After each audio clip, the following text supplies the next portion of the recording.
Welcome to the Introvert Dating Success Show. I'm your host, as always, HarryWilmington. This is where you guys come to learn how to date as your introverted selves while still getting your precious alone time.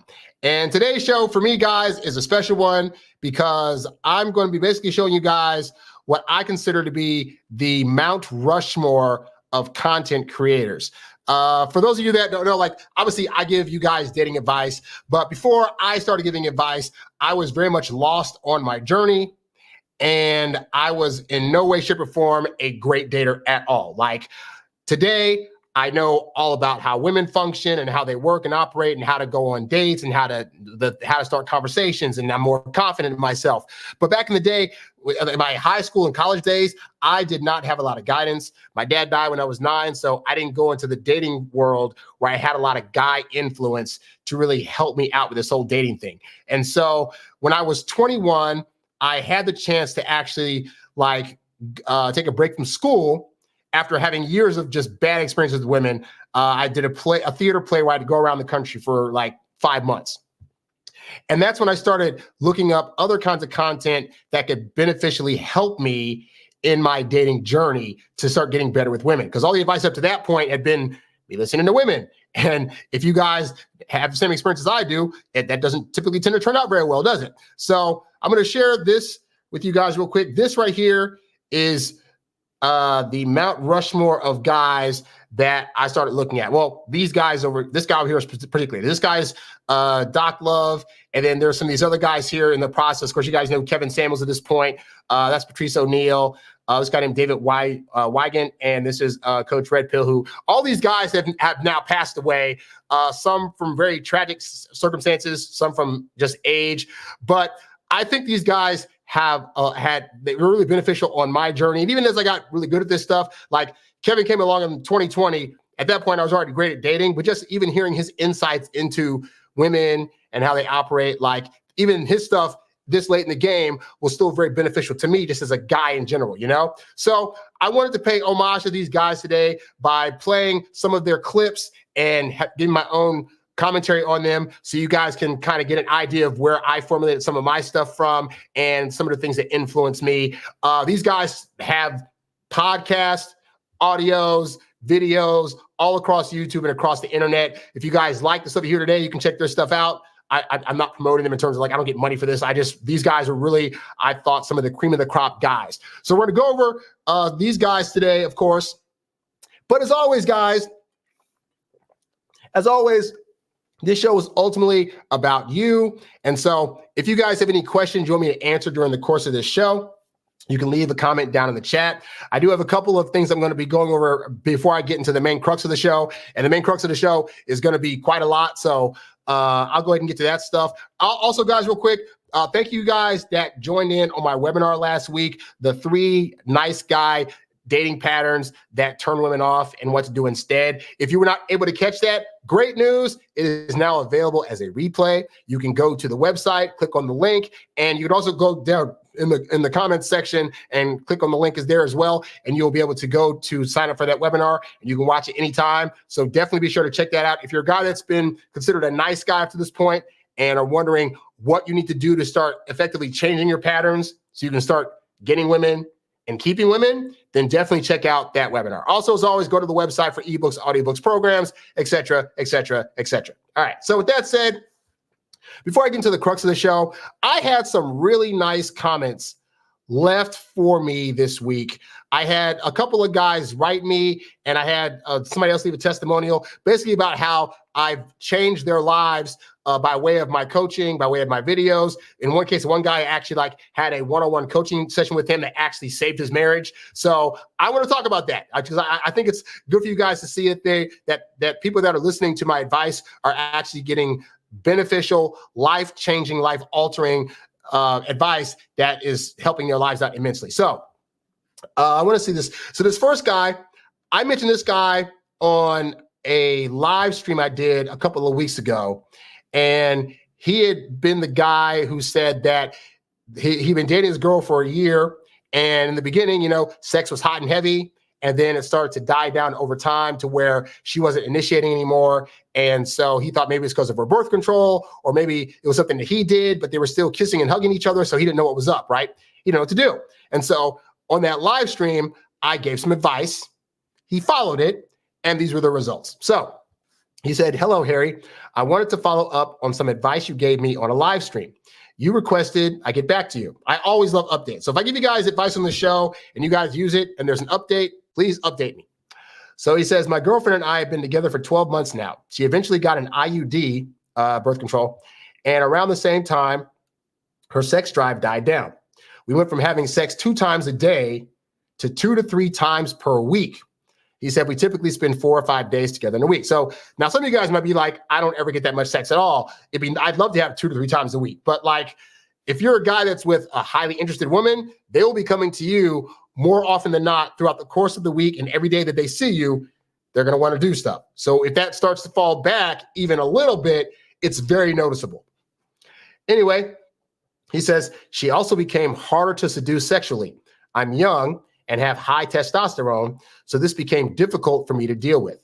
I chalked it up to either the honeymoon phase ending and or possibly her IUD situation. However, that didn't lower my sex drive, so I was determined to find a solution." Well, yeah, I mean, just because she's starting to fall off doesn't mean you're going to fall off. It's your testosterone, you know? Anyway, so he says, "In your comment section, I mentioned that we had no underlying relationship hostilities, still would kiss and hug often, but the sex was becoming less common. You recommended I stop attempting to initiate sexually for 2 weeks, and I did. This reset her sexual interest, and I found her giving me clear signals again. Since then, we have been having sex more often. Thank you for the advice. Hopefully this helps other people in the future." So I want to say thanks to that guy for updating us. I'm glad to know that that advice worked. And to the rest of you guys, if you notice that your girl's starting to fall off a bit, or maybe she's not initiating as much, a lot of that could honestly be because you as the guy are starting to initiate too much. And there's always this thought or pattern that things in a relationship need to be 50-50, meaning that she needs to come to you 50% of the time to ask for sex, and then you need to go to her 50% of the time.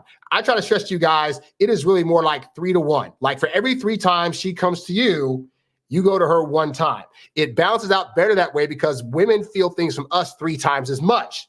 So if you start trying to ask for sex or initiate sex too much, it's going to feel like too much for her, and it's going to downplay her feeling of wanting to come to you for sex. And it's always better for her to be coming to you for sex. Yes, we know you want it, but we want her to feel like it is her decision to want to come to you for sex. And so that's why the advice I gave him worked so great. He was coming at her too much. I told him to diet down for 2 weeks and see what happens. And what happened was she starts to feel like, oh, he's not initiating as much, which means now I feel like initiating again. And then she went to him, and now it's back on track. So I'm glad that worked out. Thank you guys for writing us. So the second guy. So this guy had been having problems with his wife. I don't know if I want to get too detailed into a situation because I don't know if his wife's ever going to watch this or not.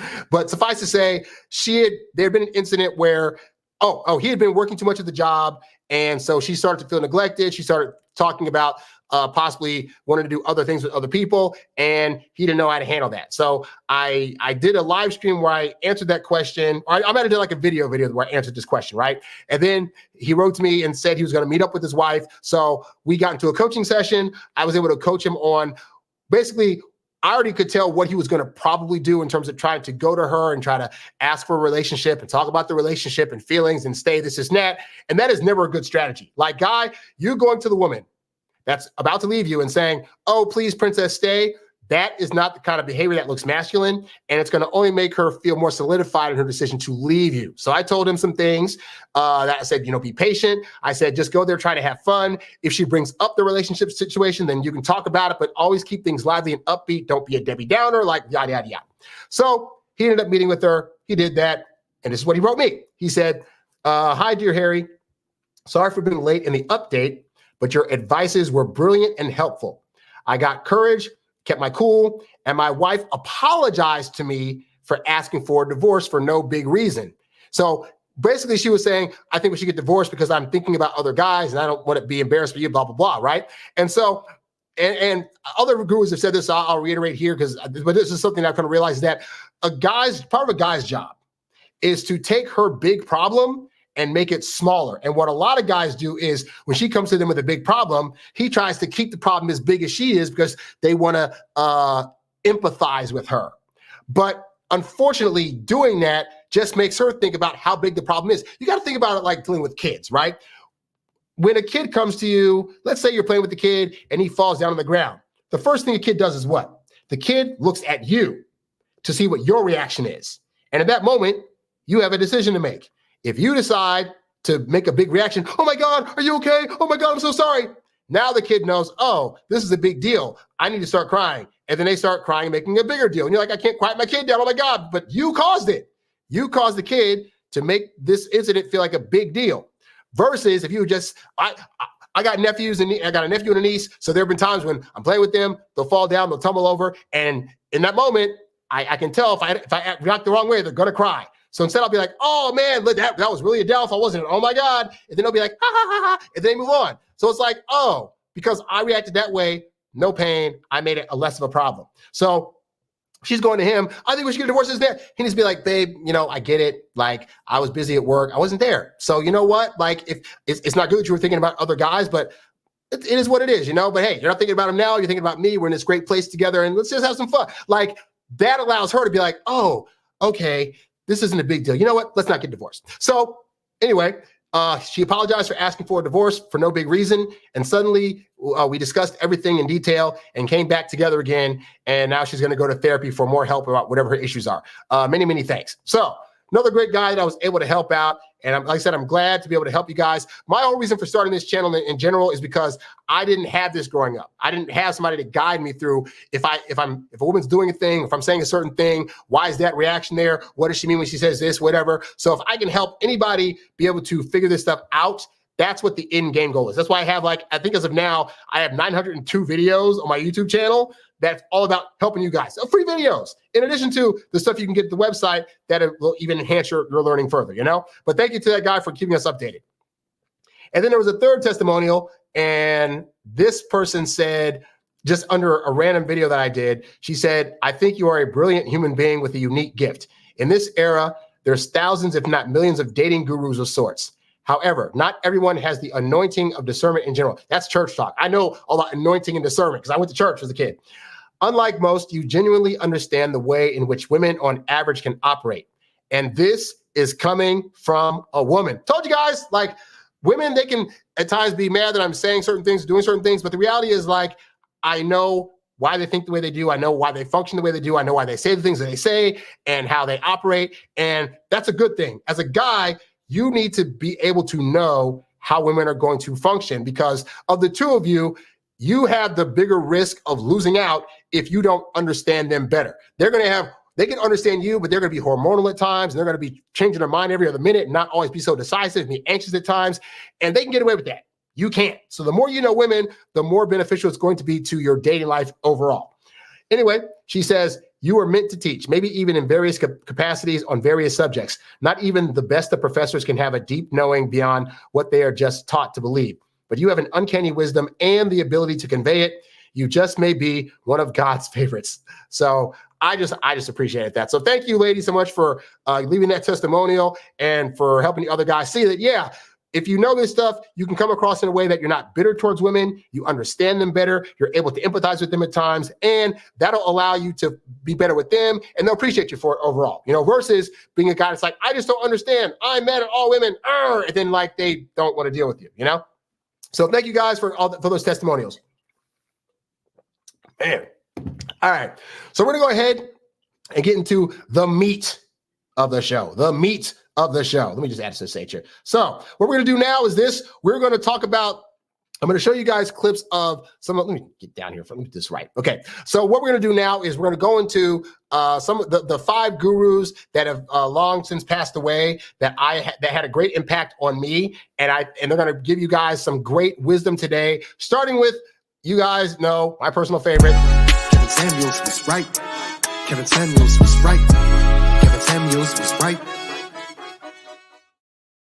All right, we are here. So first up, obviously you guys, if you've been living under a rock, then you might not know who he is, but this is the late, great Kevin Samuels. In 2020, he really blew up, but he had been on YouTube forever and a day, like giving dating advice to men. Like for years, he was giving, I'll say straightforward, all talk, no chaser advice to men. But he gained popularity when he was giving that same kind of straight up, no chaser advice to women. He was called misogynistic. For giving the same advice to women, he was giving to men in the same tone and style. But he had really great insights into the dynamics of relationships. And hey, he would be the first to tell you, he had his own fair relationships. He had divorces and whatnot. And so all those things, see, people think that because you went through like a divorce that you don't know what you're talking about. I find that people that haven't been the best daters and have been through breakups are usually the people that give the best advice because they understand what not to do. Like I started giving dating advice by giving advice from you guys on what not to do. And then as I got better, I was able to start adding in, and these are things that you can do based on my successes now. But with that said, he was absolute brilliant at being able to talk to people on his show and like scientifically break down the ins and outs of like the dynamics and things like that. So anyway, in these particular clips, he's strictly giving advice to guys. And so, let me see what I got here. In this first clip here, Kevin's going to be talking about why it is you need to kill a specific part of you in order to get better with women. Let's take a look. When I go talk to men, it's going to be like things your dad shouldn't touch. Because it is one thing to be able to point out the inconsistencies of things going on with women. But this is why I never talk crazy about my exes. Never. Because at the end of the day, it was a failure of leadership. It was me. And that's the thing. If you're not willing to take strict accountability and ownership as a man for your shit, then you can't be mad if you can't lead nobody. Facts, guys.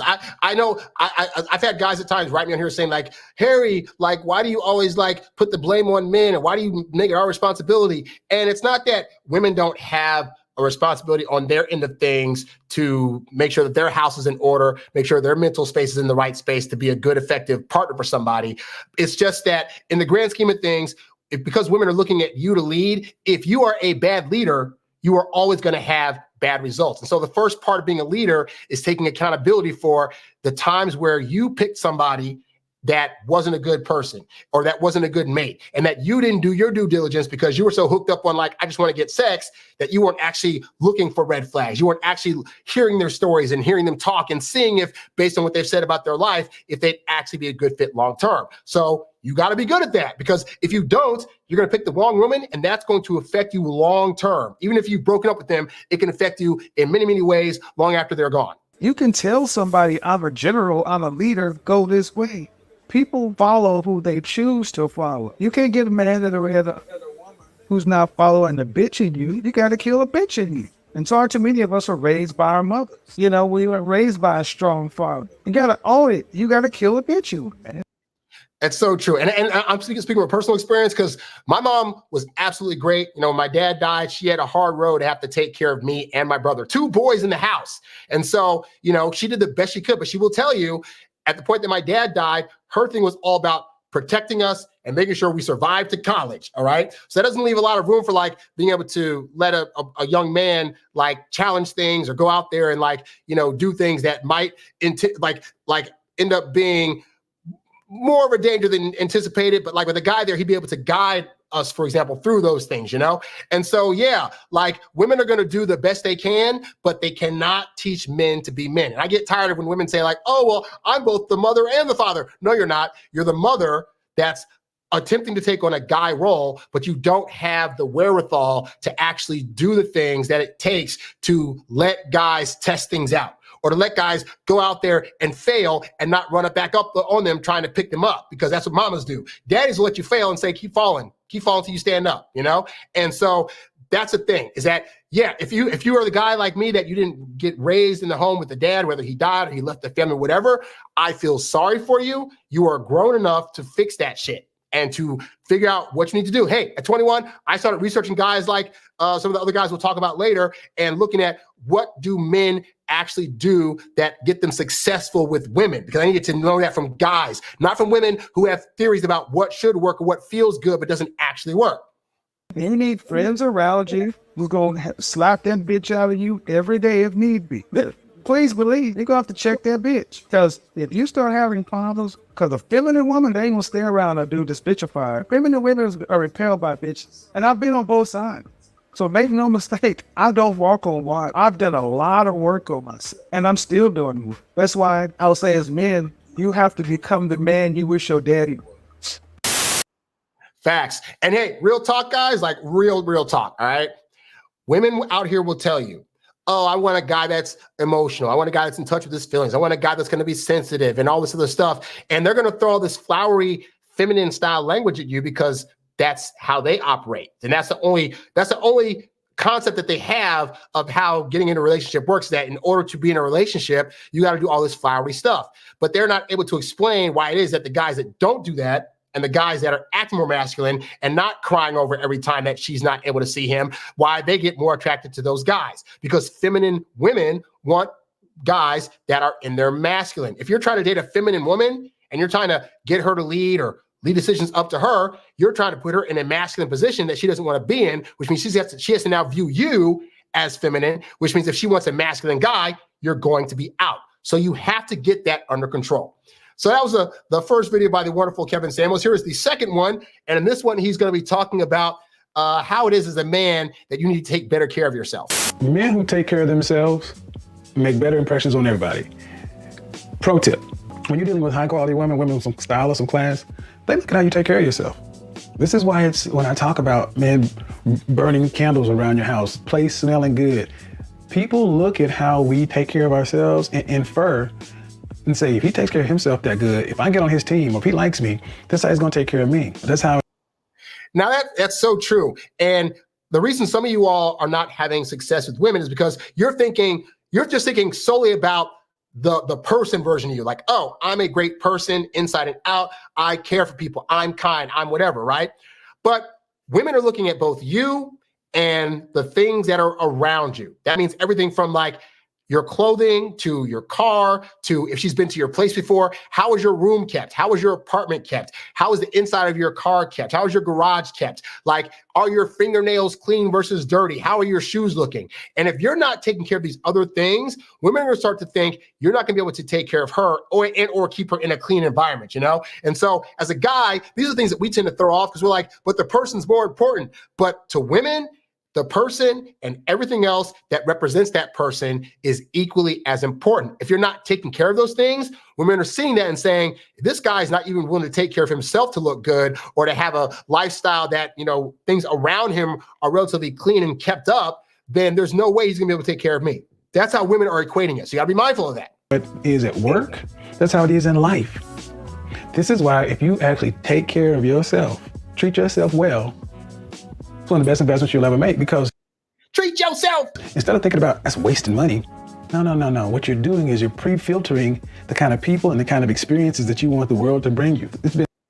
Now, take note of that, right? He's saying the way you present yourself is the way that you're telling the world you want things to come to you. So if you have a raggedy looking apartment, you're unkempt, you're unclean, you don't have good looking clothes, then the world at large is going to be like, oh, we need to treat him like a bum because he's presenting himself as a bum.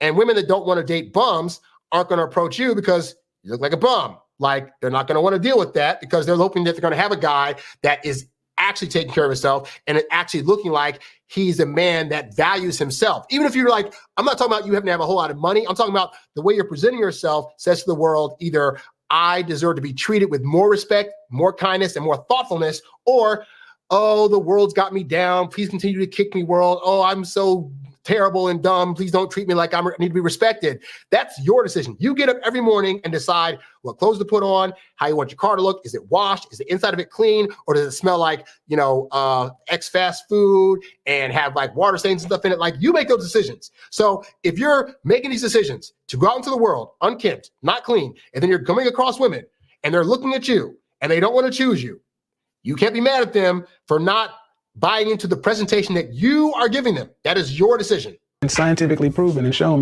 men who wear clothes that are pressed get better results than men who wear clothes that are not pressed or wrinkled. Men whose shoes that are shiny get better results than men whose shoes aren't shined or dusty. Men whose fingernails are nicely clipped and manicured get better results than guys whose hands are not or dirty. And by the way, that's not just for women. That is like if you are trying to apply for a job, if you're showing up, I'm in Hollywood here, if you show up on set looking stylistically, you might have showed up on set to try to be an extra, and they're like, oh, he's dressed as snazzy, and we need a part filled that has lines. I've had that happen. I did a Taco Bell commercial like years ago. I was an extra on set, and I just knew to pay attention to everything and present myself in a way when I got there that was nice and clean. And at some point they were like, oh crap, we need somebody to say a line. Hey, you. And I got a line in a Taco Bell commercial, all because of how I presented myself. So this stuff matters beyond just women, guys. You know damn well you're the same way, man. You ever sit in somebody's car that just got it nice and detailed? I mean, nice and detailed. It just smells, it seems like the air conditioner's colder when your car is freshly washed, right? Mm-hmm. It seems like everything is, I hate it. It seems like everything is better. So think about you jumping in your boy's car and it's freshly detailed. You ain't trying to eat in the front seat. You ain't trying to drink nothing in the front seat. You sitting up a little bit more straight because you respect that. You like, man, this brother just spent some money in here. I'm gonna take care of it. So now, correlate that to women, right? You walk in the place, you're looking fresh to death. You smell good. You look good. Your hair's done right. You got a crisp pair of like khakis on and a nice shirt or whatever. You're walking in there. You're upright and bold. What are you saying to the world? What are you saying to the women around you that are seeing this? What you're conveying is, hey, I got this. I'm confident. I'm bold. I'm daring. And you know what? I'm the best thing you're going to probably talk to in this room if I choose to talk to you. That is the kind of vibe that will have women chasing you down to talk to you. And as I say, if she's chasing you, she can't be replacing you. Versus you go in there wrinkly, slouched over, looking like a bum. She doesn't know to treat you with the 100% level of respect that you would be deserving of if you were given that kind of presentation. Okay, let me hit you where it really hurts. Go into a bathroom in a restaurant. That's how you go into a 5-star restaurant. It's one of the best restaurants in the city. You go in the bathroom and the bathroom looks like a nightclub. Piss all on the urinals, got that urine smell coming out of it.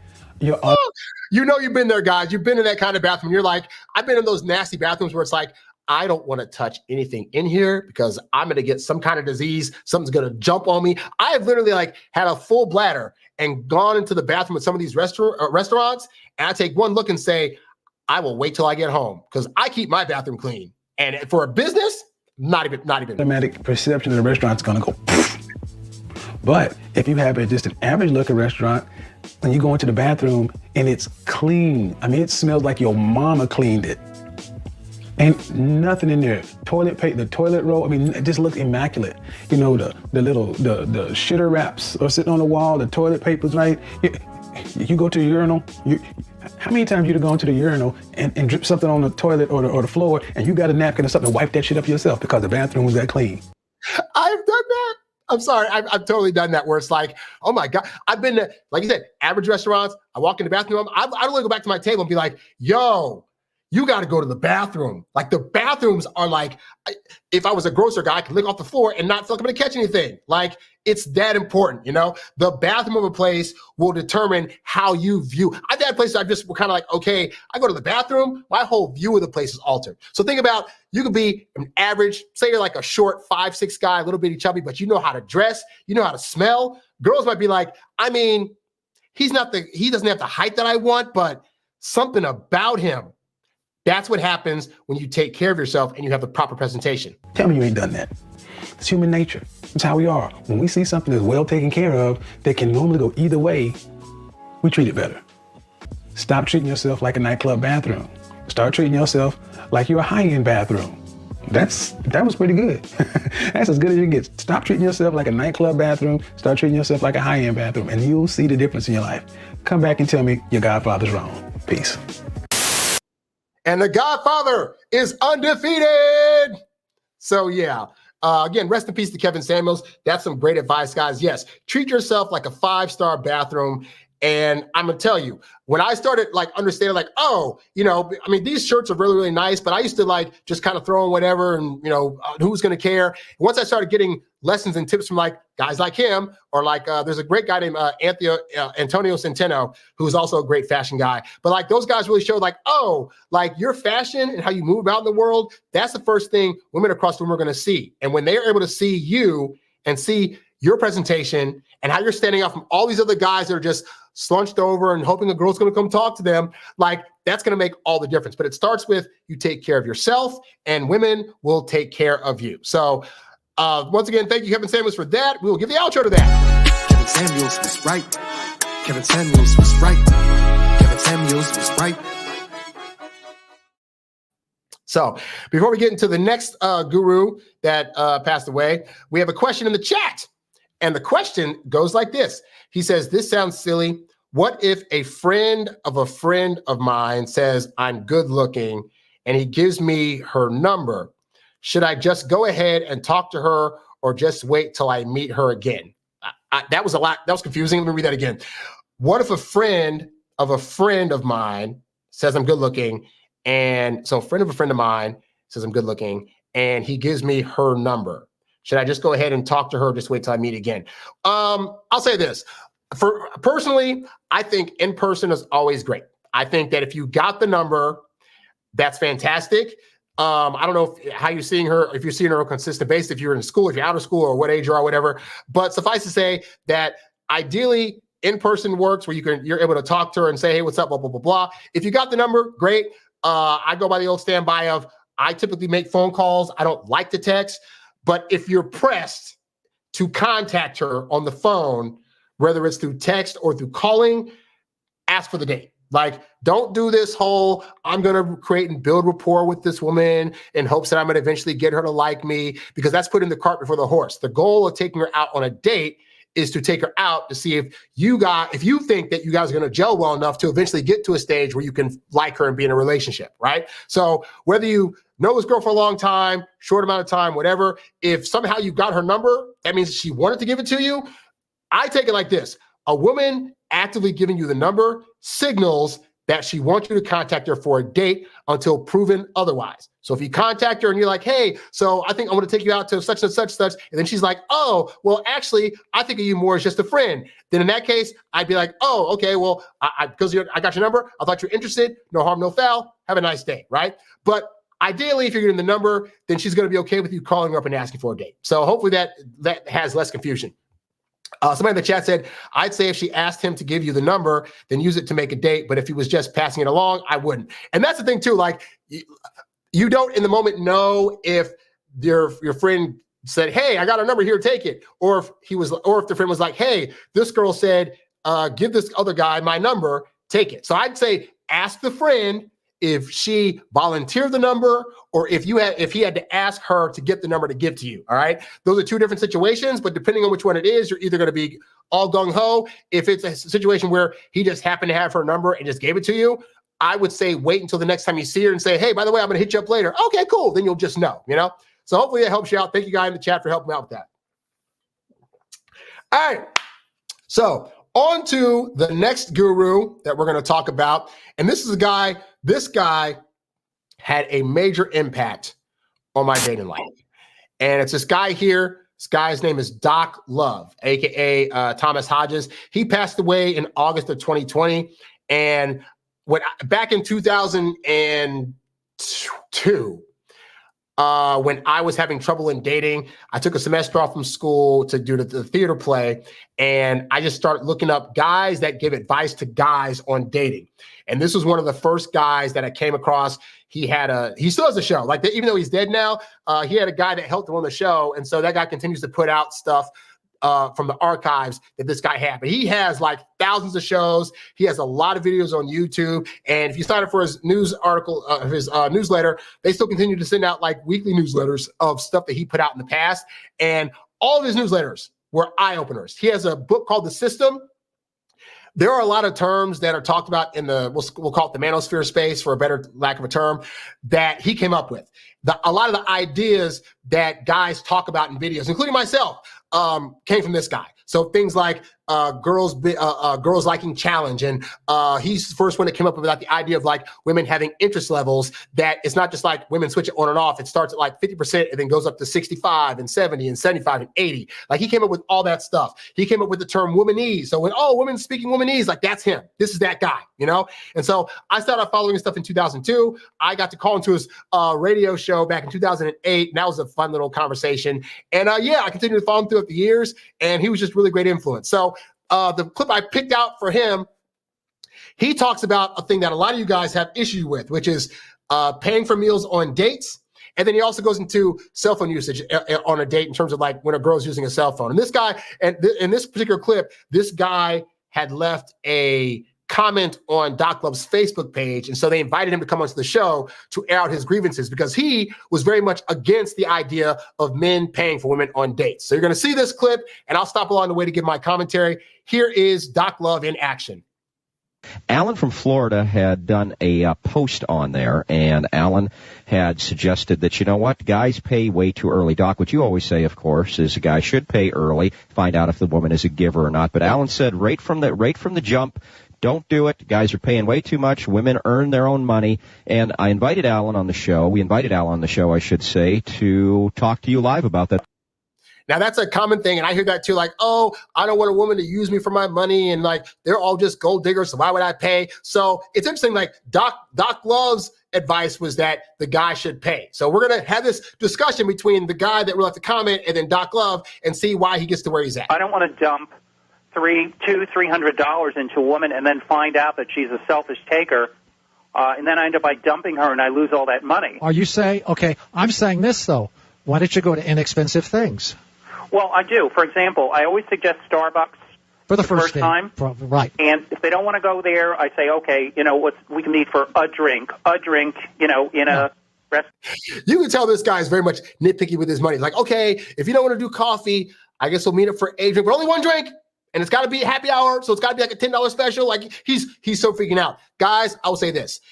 Ideally, you're not going after gold-digging women, but also, if you can't afford to take women out, you should not be dating. That's just rule basic 101. You ain't got to take women to expensive places, but like, if you're going to grumble about like, what if she gets 2 drinks? That's like $20. Get out of the dating pool. Work on your money first and then come back. Restaurant lounge. But then after that, they always expect dinner the next time you get together. What do you mean the next time? Well, okay, well, you want to take her to Starbucks on the second date and have more coffee? No, but my whole thing is this. What I do is I say something to them like I believe in equality and reciprocity, and then I think both people should give to each other from the very beginning. Now that is the, I mean, to be fair, that is very much the feminist agenda. Like, you know, oh, we're both equals, we should have this and that. And that's an example of a thing that it sounds good to say in the moment, like, oh, women have equal rights and they want to be the same as a guy. So of course they'll have no problem paying. But do women actually like that? And you're saying this to a complete stranger who you don't know if she likes you or not. Well, let's put it this way. It's not working, okay? I mean, it's not working because women don't mean that crap because it doesn't benefit them. Like, they can talk all this like, oh, we both make money and blah, blah, blah, blah, blah. But on those first few dates, sorry, guy, a woman wants you to prove that you're trying to work for her just like she's trying to work for you by doing her side of things, you know? And so you're typically not going to have women agreeing that they should also pay for their half of the date, even in this post-feminist society where women make money and women can also pay their own way, but they don't actually want to do that. I mean, theoretically, in my mind, it works, but it's not working in reality. See, sorry, I keep pausing. He said it right there. He said, I have a theory that something should work, but in reality, it's not working. And this is the problem that you are probably having in your dating life is that in terms of dealing with women, you have an idea in your head about what women should do and how they should act and how this should work, right? You need to stop shooting yourself to death because the reality is women are going to be women and they're going to have emotions and feelings about things and they're going to operate on a totally different plane. And you could try to want them to work in your mind the way that they quote unquote should work. They're going to work the way that they were born to function. So you can either get with the reality of that or like this guy, be consistently disappointed. I look at it this way. You go out to Starbucks, it's going to cost you $8, right? Yeah. Okay, now you go out for, let's say, a hamburger, a beer, and you shoot pool. Okay, now you're talking about, what, $18, $20? Yeah, they don't want that. They want to go to a nice restaurant. Hold it. You just say to her, on the next date, you can ask me out, and then we'll go to that restaurant. That's what you say. Put it back in their face. Go up to the net, knock the bowel down Serena's mouth. See, now that I like. Okay, that's a good line. That's I like that. And that's great advice for one. But also here's the thing, right? This guy has now bought into the lie that women have to be taken to nice restaurants. Now, I say have to because like obviously anybody's going to want to go to a nice restaurant. Like if you're going to go to a woman and say, hey, I'm going to take you to a nice restaurant where they have the best steak in the world, blah, blah, blah, no woman's going to want to turn that down. That's not fair. Most women will not turn that down. The few ones that are like, what's the exchange, will be like, if he takes me to a nice restaurant that's too nice, he's going to want to hook up. And I don't know if I want that on this first date. So a lot of those women will be like, let's not do it on that end, right? But if I say he's bought into the lie that women need an ultra nice restaurant, I'm here to tell you that that is not emphatically true unless you're targeting women that just happen to be all about money. But the majority of women that I've dated, that I've been able to take out on these first and second dates, it's like pizza place, beach, walking at the park, picnic. I've done TGI Fridays.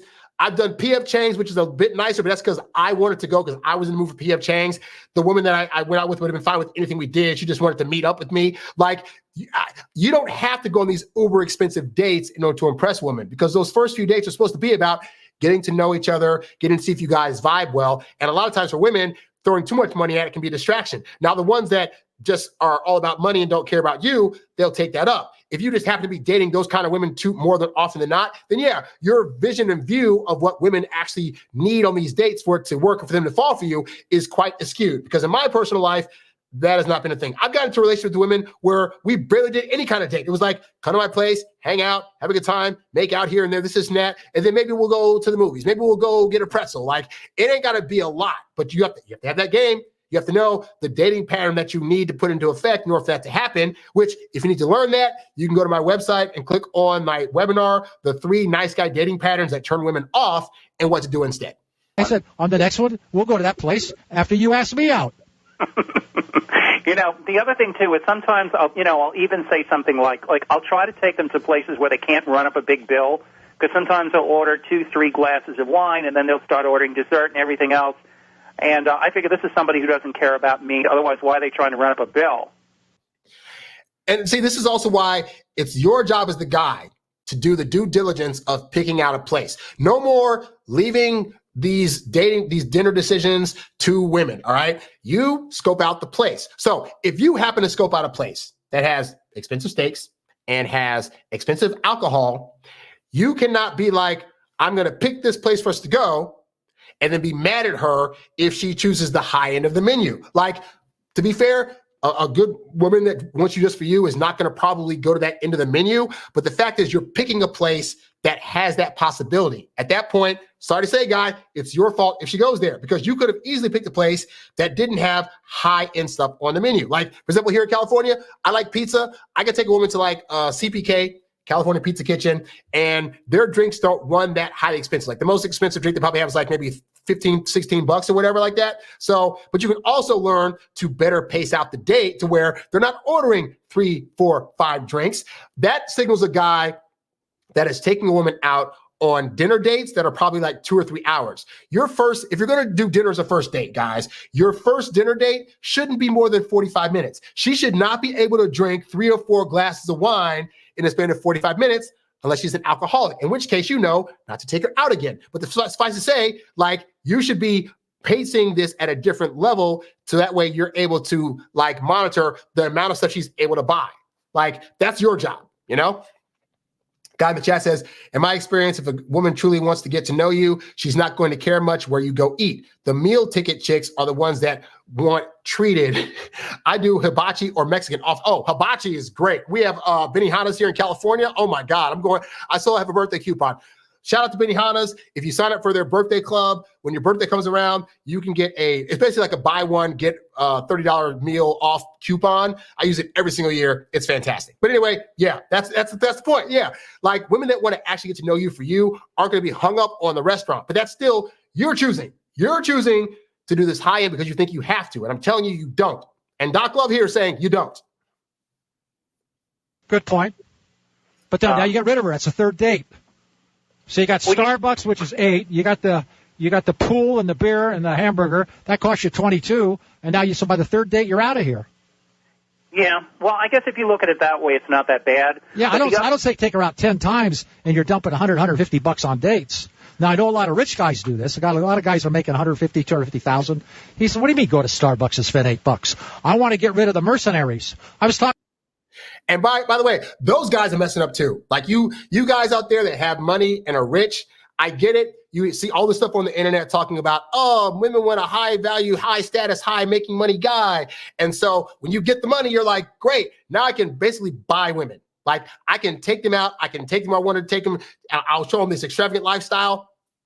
All you're going to do now at this point is get gold diggers. So you need to treat you being rich like the way like Mark Zuckerberg or like Bill Gates. Like if you saw them in everyday life, they have average cars, wear average clothes. Like you would not be able to tell they were a billionaire if it wasn't the fact that you knew their name, right? And so for you guys that have money, when you're meeting new women, you need to stick to the same program: coffee shops, restaurants, because you want women to be like, oh my God, you want her to think you're broke because you want to see if she's there for you or there for your money. And trust me, I've gone out on dates with women that you can tell by that second or third date, they're all about the money. They're trying to get you to pay for their bills, trying to get you to buy them dresses, trying to get you to pay for the most expensive thing on the menu. Like, don't walk forth with your money, but you allow the money to make you confident enough to know, like, hey, any woman that gets with me, she has no idea she's about to be on easy street. Like, walk in with that confidence, but don't actually spend all that money on those first couple of dates. Let her like figure out slowly that, oh, you can take care of stuff.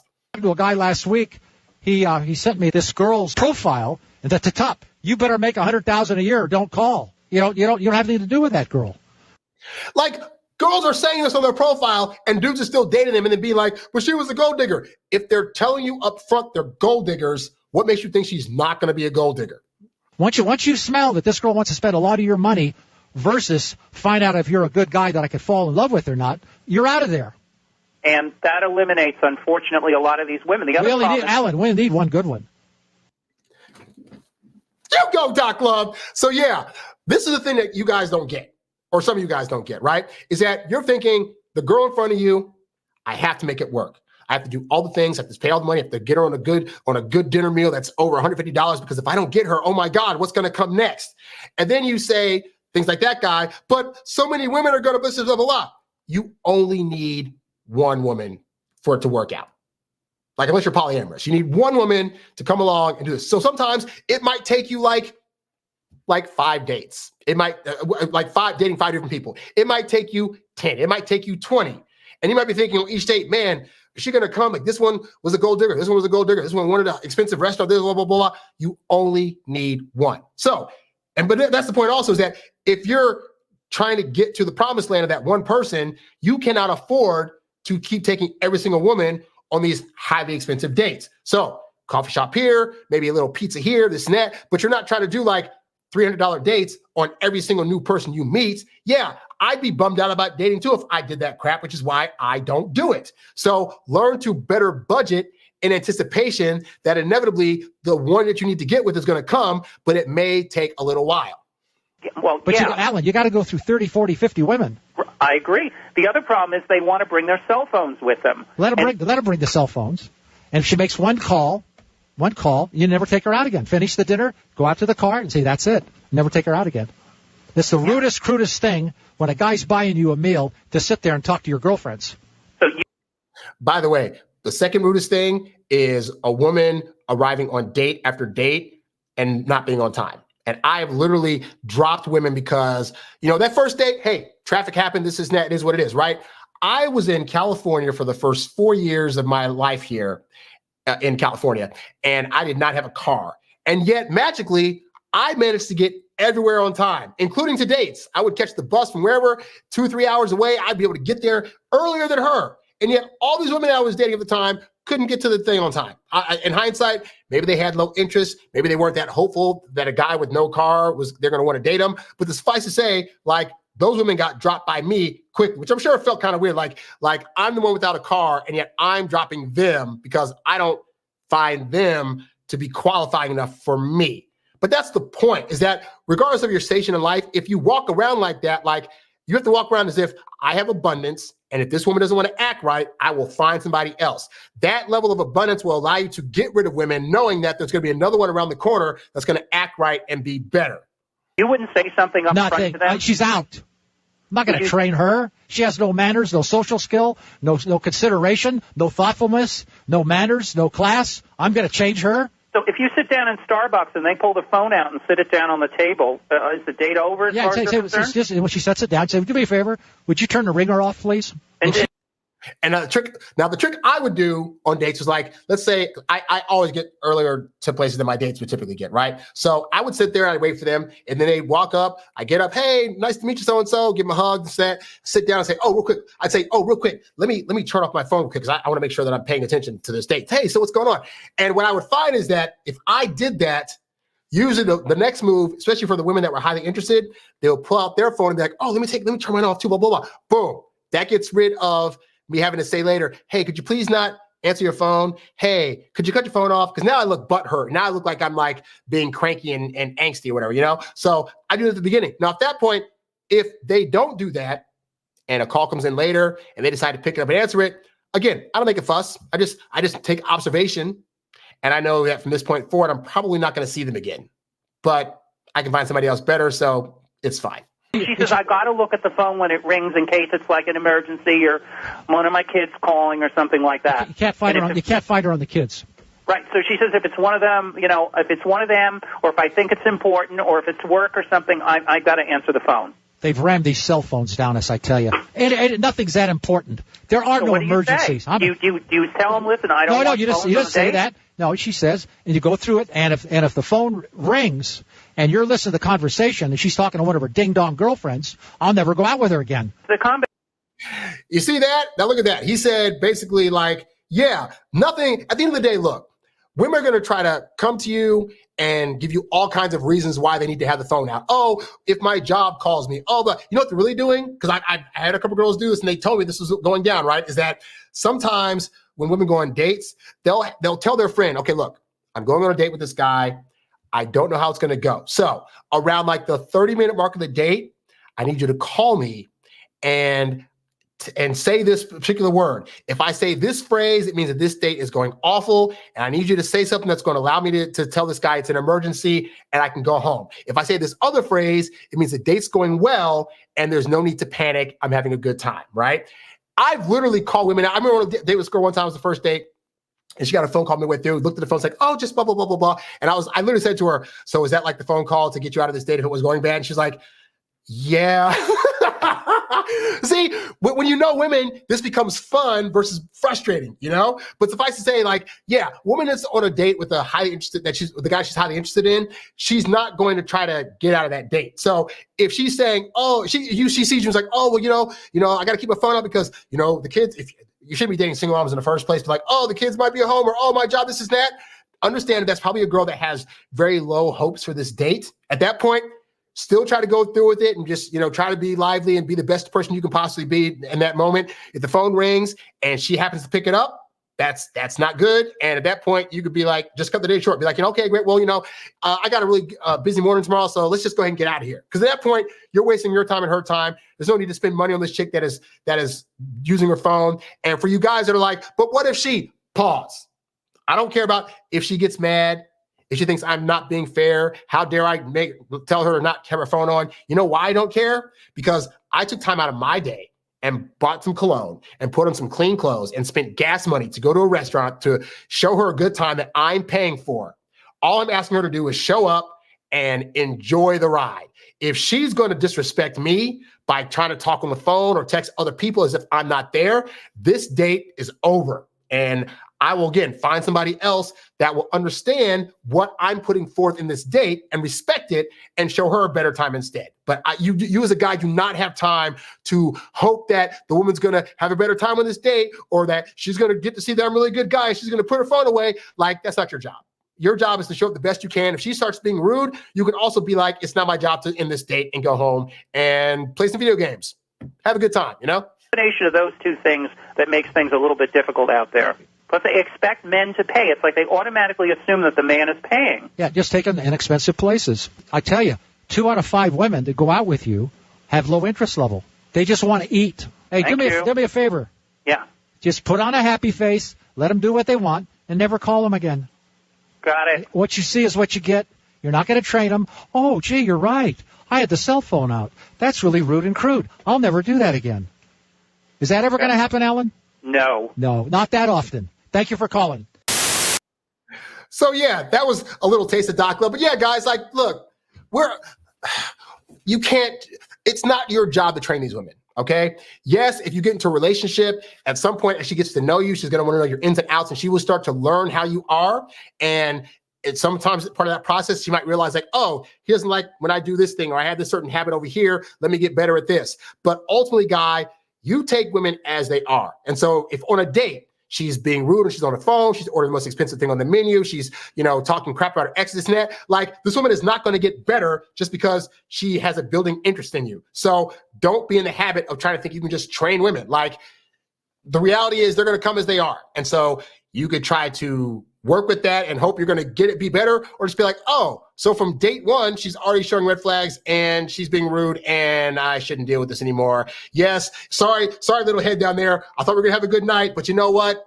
This one's not worth it. We'll find somebody else. Like, ideally walk in the world like that and you'll do a lot better. But yeah, Doc Love has a bunch of stuff on YouTube. And again, he has a great podcast that you can go to the archives for, but definitely check his stuff out. Because again, he is the basis for the majority of the things that I talk about, that Corey Wayne talks about, that even Kevin mentioned at times. Like, he really was like that guy, Love his stuff. All right. So let's see, a little water here. I need to get a bit more water, so I'm going to get some water real quick, and I'll be right back. In the meantime, enjoy this brief little ad. Hey guys, HarryWilmington here, and I just want to tell you really quickly about some of the awesome ebooks that I have available at the website. So to start off with, we have my brand new book, Stop Losing Women, which is based off of my previous podcast, and it's over 284 pages of life-changing advice for your dating life.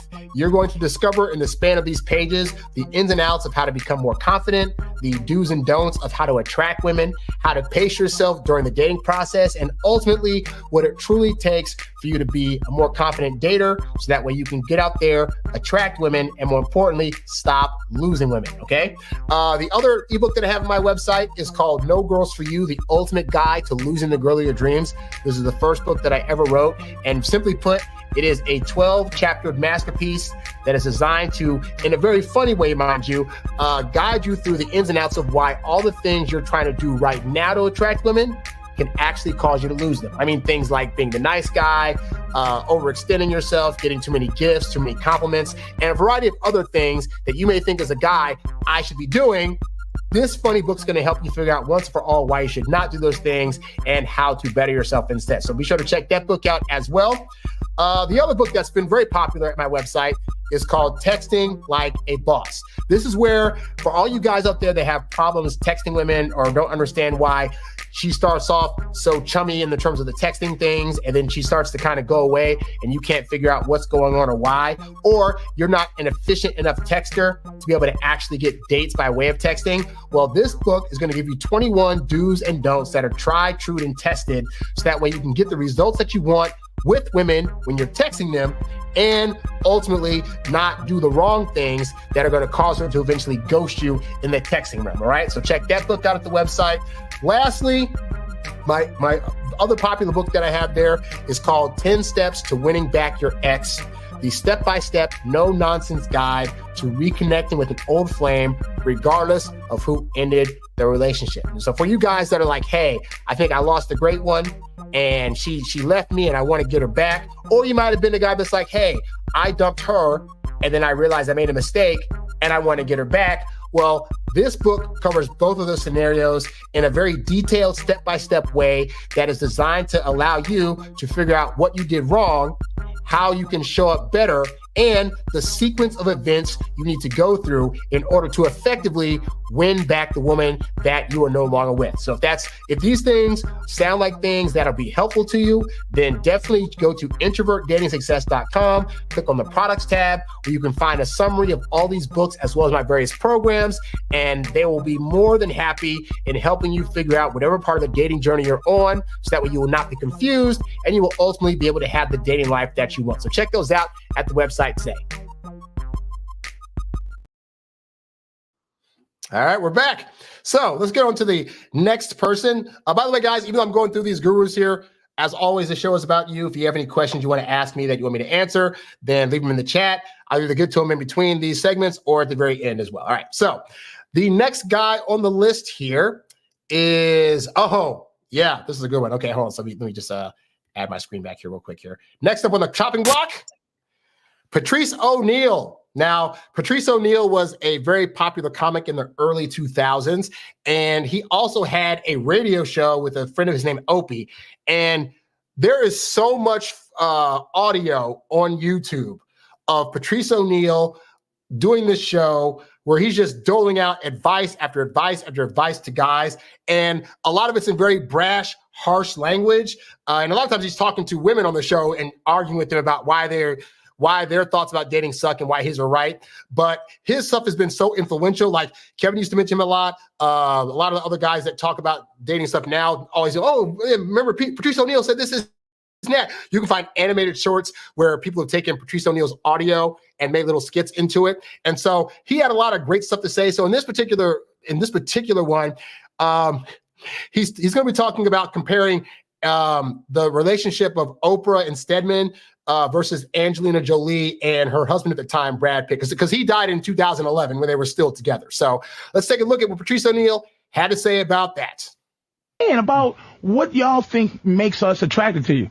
If you look at any picture of Stedman and Oprah, now Oprah owns islands. She owns the world. She owns helicopters. Yeah, right. She owns influence. Oprah is a beast. And I don't mean that. All right, we get it. In the literal, thank you. Literal sense.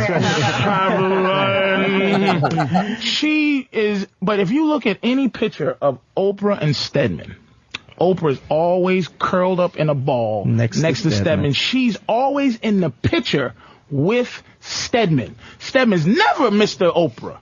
That's what I mean by that arrogance, that thing where she's just like, madness. Fucking Stedman. All the dudes that want her, like she be on there like, Jamie Foxx wants to fuck me. You see this? Stedman, like, I don't give a fuck about that. Fuck him.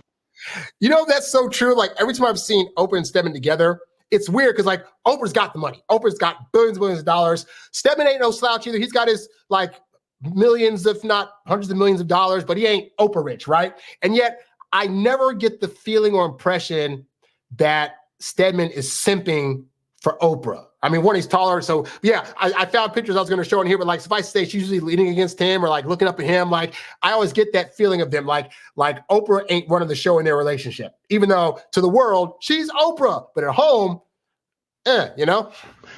Fucking Stedman! She love that motherfucker. Now watch Angelina Jolie and Brad Pitt in pictures. She's a man-eater, dude. He is in the picture with her, pushing African babies around. I found those pictures of like him pushing the African child and the Asian child of theirs like in a stroller back when they were little. Got one Chinese baby, he's holding on his shoulder, pushing one, and she's like, "Hello, everybody, I'm Angelina." That relationship stinks. No, that's wait. It's a wonderful relationship. Why? Because I'm joking. Because she's the boss. The show. Now, keep in mind, right? Patrice O'Neil died in 2011.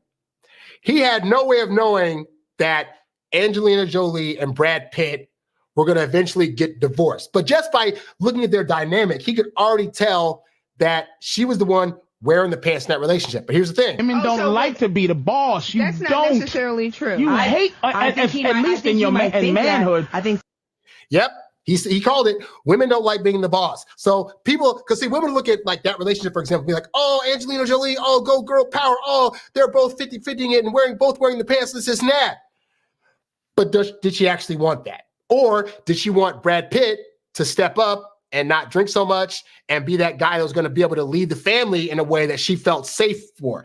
And he couldn't do that at the time. So you got to look at, again, this guy, 2011, is calling it out. Women want the guy to lead. They don't want to be the one to wear the pants and make all the decisions and look like the strong one in the relationship. They want to be feminine. They want to be soft. They want to be nurtured. They want to be able to have guys taking care of them and coming in and be able to take to hold frame and stuff. And so, again, this is solid advice. And he has so much more of this stuff on the internet. Some men are a good job of fooling them. Have you ever been the boss in your relationship? Yes, that's why you don't get a man. In all of them. That's why you don't have a man. All of them except for which one? The one you're in now, right? Exactly. See what I'm saying to you? See, he called her out on it. She was about to be like, I'm the boss in all of my all of my previous relationships is what she meant to say. She's been the boss in her previous relationships where the guy let her be the one to lead, and she got rid of those guys because the decision she made was, I don't want to lead. Except then he says at the end, except for the guy that you're with now. Yeah, she knows what's up. Now, women today might not feel comfortable saying that. Like, they don't want to feel like if I tell women out there I'm being led by a guy, they're going to think I'm being manipulated, or that, why can't I stand on my own? So they can't say that. Doesn't mean it's not true. So again, solid advice from Patrice O'Neil. He's got a lot more stuff out there on the net that is definitely worth taking a listen to, but he was also one of the greats. Got a comment in the chat. He said, my dad dated a woman who ordered the most expensive meal on the menu the one time I had dinner with them together. I told him she was milking him. They got engaged quickly, and she ran with the ring. Guys, I couldn't make this stuff up if I tried, and I'm a good writer. So this is the thing out there, guys. Like, this goes back to what Doc Love was saying. Like, treat these chicks when you first meet them. They are not special. They all go through the same program, which is low price dinner conversation, and then repeat until you get to the relationship. And then, surprise, I have money if you have money. If you're not, either way, you'll be able to suss out the gold diggers a lot earlier versus having the hope strategy of like, if I spend more money, rarely is that going to be a strategy that's going to get you a woman that's going to want to stick around long term for you, you know? So that was Patrice. So now we get on to the next guy. And this is the guy just in my travels of trying to look up guys that could give advice. I don't know at what point I came across this guy. Oh, when I had my first show, the Stop Losing Women podcast, I was trying to find people to interview. I almost had him as a person that was interviewed on my show, but then like I had taken the show down for a little bit. And so by the time I was ready to do it again, whatever. But anyway, this guy right here, this guy is David Wygant. I just learned this past Christmas, he recently, like this like in December or November of last year, died of cancer. He was in his 50s. Very, very sad. But his whole thing, which I think a lot of you guys will appreciate, his whole thing was teaching guys approach game, like how to do cold approaches in public, the secret to getting women to want to connect with you when you're first walking up to them. And so I thought this would be a treat for you guys that are always asking me, hey, Harry, what about cold approach? Because I typically would approach women at parties around people that I knew, or I would like approach women online, or I met them through school, or people and stuff like that. Like, I did cold approach sporadically here and there, but admittedly, it wasn't my go-to move. So there are people out there that were teaching this, and he was one of those guys. So in this video, he's talking about, he's teaching guys in a class, the no risk chance of rejection, how to approach women in a way where you will face minimal risk of getting rejected. All right. Spoiler, this video is from 2009 when cameras weren't that great. So the footage is kind of groggy, but we're going to check it out. Actually, who would like to learn how to be able to talk to a woman in every single situation based on what you already know and be 100% observant and have life in slow motion? Raise your hands. So write down everything you see about women for the next week. Not only that, you need to learn about the point person. The point person. So before we get to the point person part, yes, guys, for those of you guys that are struggling, like, I don't know what's going on with women, I started being extremely observational like that. Aside from the 5 months I took off of school when I was doing the play and I was like learning about guys like this that gave advice, I also really started looking at the guys that I was hanging out with after the play. We'd go to another city, we'd go to nightclubs, and I'd say 4 of us on the van were straight, 1 was bi, and then 1 was completely gay. And so the straight guys would go to a club and like I'd be there just observing the other guys in the group, like approaching women. I'd be looking at like how they're approaching them. What are they saying to them to get them to laugh and to come over to our table and have drinks with us? How are they getting these women back to our hotel room to do stuff with them for one night only before they go off someplace else? And all those lessons are very critical. So I started just looking, okay, taking notes down. What's this happening? What's over here? So yeah, if you're having trouble trying to understand women, just observe the way they talk to each other, how they talk about themselves, the kind of things that they're wearing, what they go to in terms of like things they think that are cute or touching or attractive or make them cry or whatever. Like, the more you can become a student of women, you're going to get a better insight into how they are, and it's going to confuse you less. It might not make sense to you, but at least you'll have an understanding of this is what they like to do. I don't completely know why it is, but I know they like to do this thing, so I got to figure that out. Then you can go online and look at videos like mine and ask questions that'll further explain it to you. Is all the people you see in your daily life that you're not attracted to. They're wonderful, most of us. It's so funny, I was teaching a guy yesterday, we were going out and we were working. I'm not talking to him, he's a dude. Okay, fine, I'll talk to the dude and I'll show you why I'm talking to the dude, and I'm going to show you exactly how to create energy. That point person is your friend. Pick the easy people you can talk to because other people are looking at you. Everybody wants what? Life is like a giant high school. You got to be the quarterback at all times, and you've got to be the life of the party. How many? So when he's talking about point person, he's basically saying when you're out and about in the world, you know, as a guy, if you're trying to get a girl, you might just be focused on, I'm just going to talk to women. And you need to be focused on talking to everybody because you never know who you're going to talk to that you're not trying to go after, be it man or woman, that might have a connection of some kind to somebody you want to meet, or could end up being the connecting tissue that you're able to use later on to get with somebody, as he will explain later down the line. You honestly know the name of the cashier person that scans your groceries every day? Raise your hand. This cashier person, for instance, is your point person. So Talita, the point person, okay, is somebody that you see every single day. Most of you go through your life not using these wonderful people called point people. The point person is so phenomenal. And I'm going to show you how the point person is going to close the person for you. Gas station? Perfect, okay? You got to go into the gas station, okay? You don't use your sliding card. You want to go get a big gulps, you know, because you want 64 ounces of soda that day. You've gone to this gas station 40 times. You've never talked to the person behind that register. I walk in there, okay, and the guy's name is James, right? I know James. Because every time I go in there, I go, James, how you doing? James is great. I know James has 2 kids. I know James works nights sometimes. I know James is in school. Why? Because when I ask him how's he doing, he tells me. This is also, by the way, a sales tactic, like really getting to like know your customer. Like the first 10 minutes of when you go into somebody's home, if you're trying to sell stuff, it's supposed to be just talking about them and their family and what they're into. That way you build this friendly rapport to where now they feel like they're bonded to you, even if it's for just a short amount of time. Information is the key to being successful in everything you do in life. Most of the time, the key to meeting women. So James is now my friend. Now there's a beautiful girl standing behind me. Here comes human interaction psychology. Here comes the way people think, right? Beautiful woman standing next to me. Don't know what to say to her yet because I'm not really picking up any verbal clues. I whip around and see she's got a pack of gum. I don't want to open her with gum quite yet. You like cinnamon? I like peppermint. Who cares, right? Who cares? So what do? I talk to James. James, how you doing? James goes, oh my God, David, how are you today? I'm doing great, man. How was your kid's birthday party?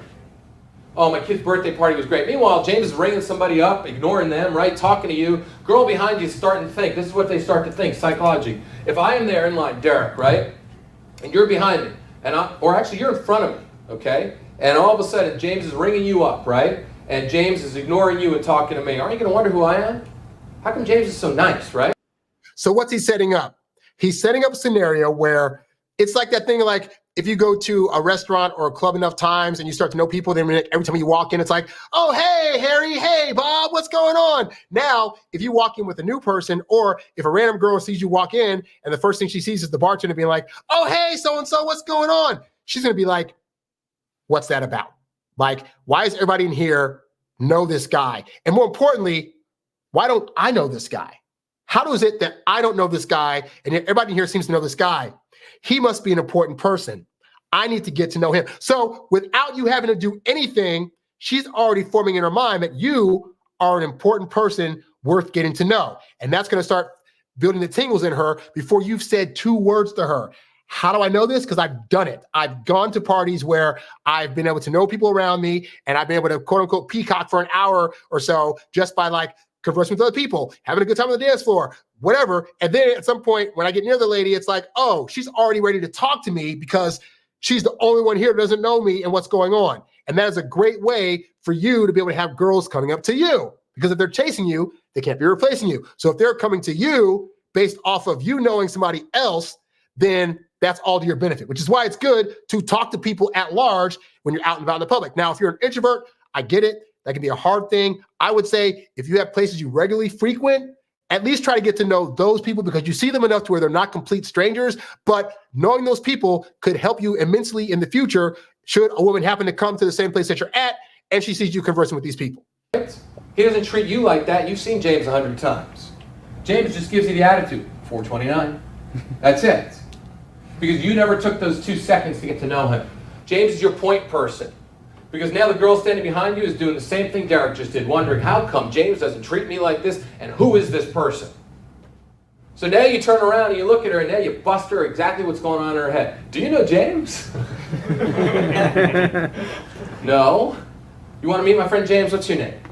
She goes, Mary. I go, Mary, James is married. Take good care of her, okay? James will take really good care of her. Now, this is the setup.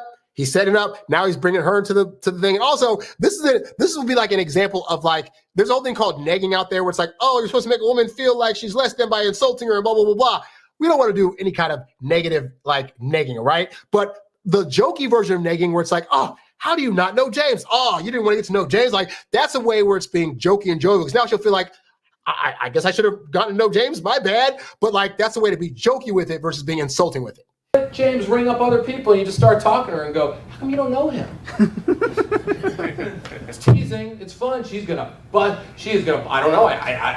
She'll get defensive. And then you look at her and go, how many times have you come here? She goes, I come here every day. I go, you come every day and you don't know James? That's a crime. I said, they're going to put you on the wall over there. When you run out, they're going to see that you're, what are you, about 5'2"? Go over there to the wall. I want to see how tall you are, right? And just like the alpha male that you're being right now, what is she going to do? It's called good girl, bad girl. Are they good girl, bad girl in sex? Yes, they are, right? Sex starts when? The second you open your mouth. And also of note, and I've said this on the show before too, is that as kids, we're trained automatically to just do what we're told to do. Like, this is why I tell you guys, when you're trying to get a date with a woman, this is just a secret. This is an example of a secret that is in the Introvert Dating Success Academy, which will teach you a plethora of tricks just like this, right? Is that you don't say to a woman, hey, so will you go on a date with me? If you express it as a question, it gives her a choice in her head. One of those choices to be no. Versus if you say, hey, so I want to take you out. Let me know when you're free. At no time was that a question. It was stating exactly what's going to happen. I just didn't know parameters for that, but it's still phrased as a statement. Because we are trained to react and do automatically what we're told to do, you'll get better reactions telling women what you want versus asking them for what you want. Big difference, right? So by him saying, oh, go over to that wall over there, he's testing to see if it got her in his aura. So when he says, go over there to the wall, and she does it, now this is a positive sign that, oh, I got her. I got her. She's ready to do what I want to say. She's willing to do the things I'm telling her to do. So what's the bad girl going to do? She's going to walk right over and she's going to measure herself. And you go, turn around. She's going to turn around. You go, you're 5'3". You lied to me. You thought you were 5'2". She goes, well, I'm wearing heels. I said, get back over here. You get back and you talk to her. You talk to James a little bit. You ignore her then when you're back there. When you're in the register time now with James, you talk to James. You're solidifying because James is going to give you all the social proof you need. So yeah, another great guy gone too soon. Like, I swear, like Kevin died in his 50s, David died in his 50s. Doc Love was old, like probably like 80 years old, something like that. But like, yeah, he has a lot of, if you go to his channel on YouTube, he has a lot of great advice for you guys that want to do cold approach. He has years of videos where he's actually in the field showing guys like how to approach. He's talking to women about, hey, I approach you this way. Like, how did it make you feel? Like, it's a great, for those of you guys that want to learn how to do better cold approaches, his channel is absolutely great for that. So last person on the docket here. Oh, wait, before I get to that. So I wanted to point out with the last guy, with David Wygant, right? He gave some really great advice. I went to the comment section of that video, and there was a woman that left a comment at the time where she was half agreeing with him, but mostly disagreeing with him in his approach. And I want to read that because I want to show you the irony and the hypocrisy of like what this woman's saying in terms of like, I don't agree with you manipulating women, but then also, but here's how you should manipulate women. So she said, I happen to come across this from a related viral video. I'm a female and I'm approached often and notice weird lines like this guy mentions to use in the gas station. The good advice given in this video is that being social, aware, and naturally talkative is helpful with meeting women. But the bad advice was everything the man said after that. Like, what? So she says, women recognize weird, unnecessary talk and teasing. It doesn't matter. Even if women recognize it's going on, women that have a high interest in you, women know the game and they recognize game. If she recognizes the game that you're running and realizes that it's a successful game, she does not mind you actually doing the game. But that's beside the point. So she says, the first thing that pops into the woman's head immediately is that the man is trying to hit on you and usually comes across as sleazy. False. It only comes across sleazy when guys that she doesn't find attractive try to do it. Because the guy that she finds overly attractive, he could have half game and still be able to get her. So what she's saying right there is a lie. Anyway, she says, it comes off as disingenuous and unattractive, and women know exactly what you're doing. Again, just because they know doesn't mean that they're not going to be privy to falling for it. They don't think you're the life of the party or an alpha male. They think you're a strange guy hitting on them at the gas station as soon as you start talking to them. So what is she saying so far? She's saying that you approaching a woman this way, it looks sleazy, and that it looks like it's very disingenuous and unattractive, right? So, okay, keep that in mind, right? You trying to approach her in this way is disingenuous. Okay. In this scenario, the woman in line behind you isn't wondering who you or the cashier are. They're hoping to pop in and out of the gas station and starting to think you and the cashier are too involved in your conversation to ring up her purchase. Well, as much as women these days complain about, guys don't ever approach me, you're going to have to approach her guys in public at some place. So most women, when they're out and about in the world, that these women that want to be approached, they're out grocery shopping. They're out walking in the mall. They're out going to a gas station. They're not expecting to be hit on in any of these places, but that doesn't mean they won't welcome it from a guy that has a little bit of game and that she finds attractive. So again, what she's saying doesn't help or prove her point at all.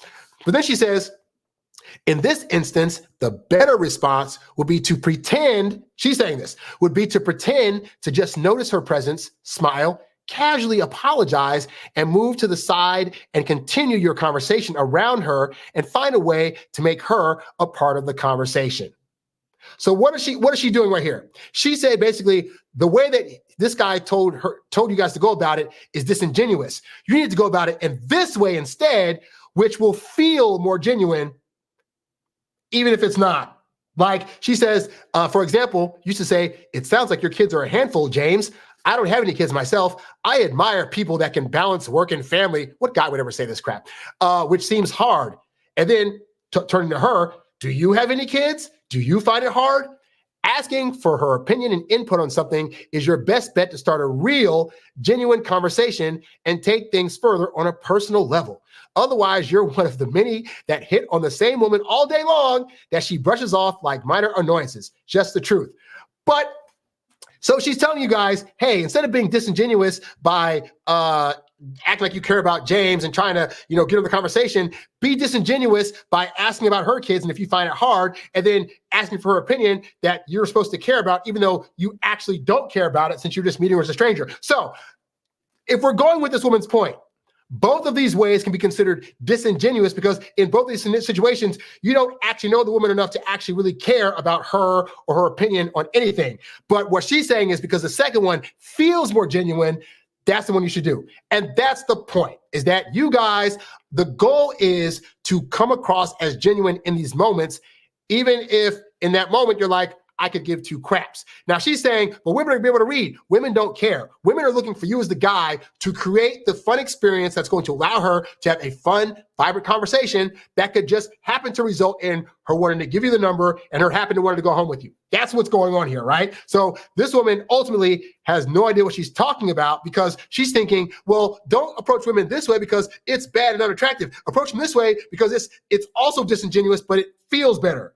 Which is why, ultimately, guys, it's not the best idea in the world to take dating advice from women. I said before, I think that women mean well. And hey, I've had women on this show that I've interviewed where we're talking about dating stuff. But notice, for one, I'm a student of the game. I'm always curious as to how women think and feel about things. But also, I ask very specific questions of my guests or bring them on for very specific reasons that I know if they talk about it, it's not going to cause a rift in my audience or what their thinking is based on things that I've talked about up to this point. All right. But yeah, women like this have no idea what they're talking about, which is why it's not a good idea to tell women, hey, so if I do this thing, are you going to be attracted? Because you're probably going to get oh no, that seems disingenuous. How dare you?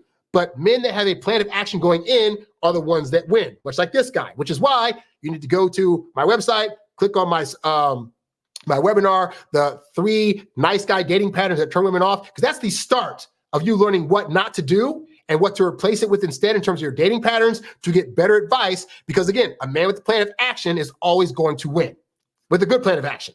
Anyway, so then we get on to our last and final guy. And this one, man, was really, really sad. I was so sad when I heard about this guy's death because this just happened like last week. So for those of you who don't know, there was a guy on YouTube by the name of Coach Red Pill. His real name is like Gonzalo Lira. And as of late, the last couple of years of his life, he had actually gone to the Ukraine and was putting out videos basically saying that Ukraine was lying about the various parts of the war. And I don't want to get into all that here because I'm not a political person guy. Yes, I follow these wars going on, but like I don't have commentary for that. But he very much had a side.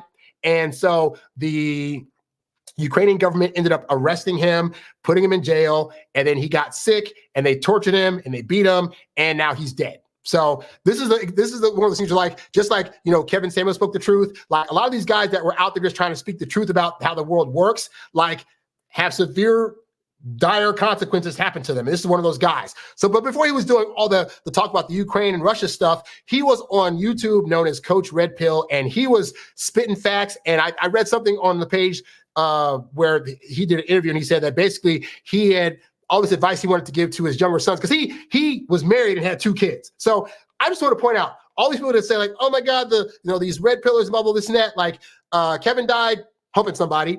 Doc Love had a family and a wife.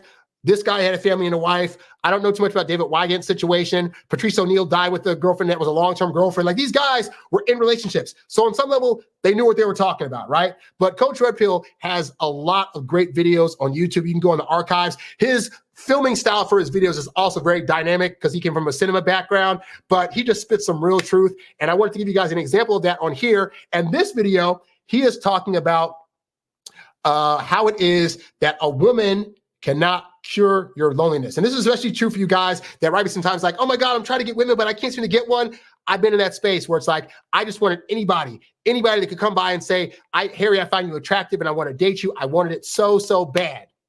And this guy's going to talk about that. So let's take a listen to Coach Red Pill. The period of time that I lived in Los Angeles, any girl that I met, I would latch on to her as if I were a drowning man. I would latch onto her, and of course, the obvious happened. She wanted to get the fuck away from me. Yeah, I mean, somebody that needy, that fucked up, that lonely. No girl wants that guy, no matter how successful, no matter how shiny and new his car might be, no matter how many zeros he's got in the bank account, she is not going to want to be with that guy. And of course, no girl wanted to be with me when I was living in LA. And I've been saying this for years, guys. Like some of you guys think like, if I just get a lot of money or, I've got to be this height or this is that. It's like, you can have all that stuff. You can look at just Hollywood alone, right? There are guys in Hollywood that have all the riches, all the fame, all the money, all the power, and they cannot stay married. They can't stay in relationships. They got baby mamas that are taking them to court to take half their money because you got to have the skill set. But a lot of those, if we're being honest, a lot of those guys probably got with women because they were lonely, or at the time that they got with her, it's like, this is the best pick I could have. They might still have low self-esteem. And so you get stuck up where it's like you end up just settling for anybody, and that ends up being a bad decision. And it must have been 98, I moved to New York City, to Manhattan. And I started throwing parties in this big loft. And all of a sudden, I met shitloads of people, and I met shitloads of girls. I can relate to this, by the way, because when I first moved to California, I reconnected with a college friend of mine, and we ended up getting an apartment together. And he had some friends that were in the industry that were filming stuff. And so we started helping them with that. And so this guy that we met was always like, at the end of every shoot, hey, we should have a party to celebrate doing this shoot. And we had a 3-bedroom apartment, and there was just 2 of us living there, and eventually a third guy, but we had a lot of space. So he would just use our space to throw parties. So for like a good solid, I'd say, from like July of 2010 to like March of 2011, every single weekend we were having parties, and parties meant girls coming over and just having a blast, So, and you get in that kind of situation, it gets interesting because you get to start to study all different types of women, and you start trying to test stuff out. That's, can I get this woman to do this, or can I do this thing over here? It becomes a very interesting scenario if you put yourself in that kind of situation. And I got with those girls. Oh yeah, I was very successful with those girls. Insofar as loneliness, well, that went away. I'll tell you that right now. It went away, but actually it didn't go away. It didn't go away at all. Oh no. I met a lot of girls, and I met a lot of guys who knew a lot of girls, or who could position me with a lot of just incredible trim. I wound up just like dating models and shit. I mean, just really high-flying women in New York City. And I met... And by the way, that can also very much happen out here in LA too. But even if they're not model-esque, there are some. California has some of the finest women you will possibly meet. And what's interesting though is like, if you move out here, when that first starts happening, you start meeting like the finest of the finest women. You're like, oh my God, like I'm so nervous and anxious. But then you start to notice something is that all the fine girls that are here moved from other places where they were like the hottest chick. But when you have like 20 hot chicks, inevitably your brain starts to go, but they're not all 10 of 10s. Like, this one has something over here that makes it more of an 8 than a 10. This one's kind of down to a 7. So even when you start to get around more hot women, you start to find like, oh, you can actually differentiate between the women that are uber hot and the ones that are just kind of hot, or the ones that are like makeup hot but not at home hot. And then you start to get a more realistic idea of like, oh, they're just women. And then you start to hang out with them. You start to hear how they talk. You start to hear about the situation they've gone into. And then you're like, oh, this goes from like a 10 to like a 6 now, to where now you become judgmental of these women that you once found like the hottest of hot. And that, my friend, is where you need to get to. Because if you get to a point where the hottest of women aren't as hot to you, then you have a more realistic view of how they are. And then it's easy to get with that woman that everybody sees as a 10, because in your head, you're like, but at home, she's more like a 6.5. Like, she takes off the makeup, or she has these kind of habits that take her down from a 10 to like an 8. So I'm not going to be tripping on her like that.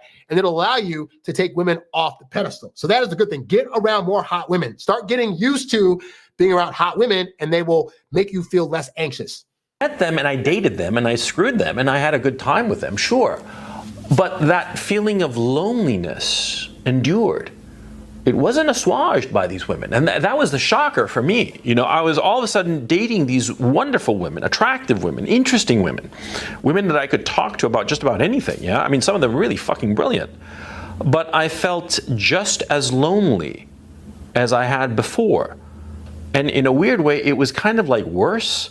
Because there's nothing worse than having met somebody and you've dated them and you're fucking them, and then after sex, you're lying there and you just feel just alone. Now, some of you guys that maybe haven't had a lot of women, or maybe are still virgins or whatever, you will not get this concept. Because I know when I was a virgin, I didn't. I was like, I just want somebody, anybody, blah, blah, blah, blah.